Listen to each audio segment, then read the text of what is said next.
Šo sapni mēs sapņojam visi kopā, pašvaldība, jaunieši. Man tas šķita diezgan neiespējami, bet šodien tā ir realitāte. Esat sveicināti Alūksnes brīnišķīgajā velotrasē, kur prieks ir bezgalīgs, ūdens ir garšīgi un garas stāvoklis ir perfekts!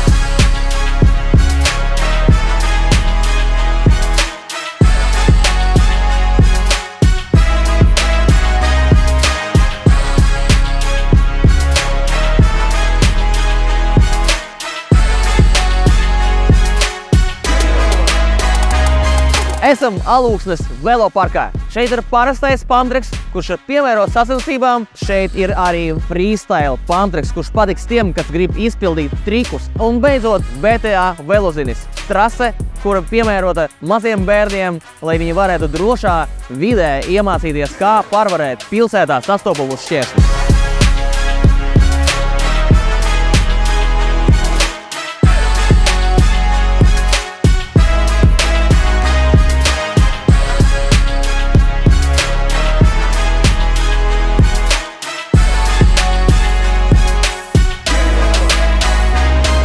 Šeit ir vesels mākslas darbs, kuru izpildīja mākslinieks Vour. Tad, kad es zīmēju to skici, es vairāk domāju par to, lai parks nezaudētu funkcionalitāti. Atcaucoties arī uz Alūksnes ezeru, ir tāds abstraktais motīvs ar ūdeni, pīli, tiltu.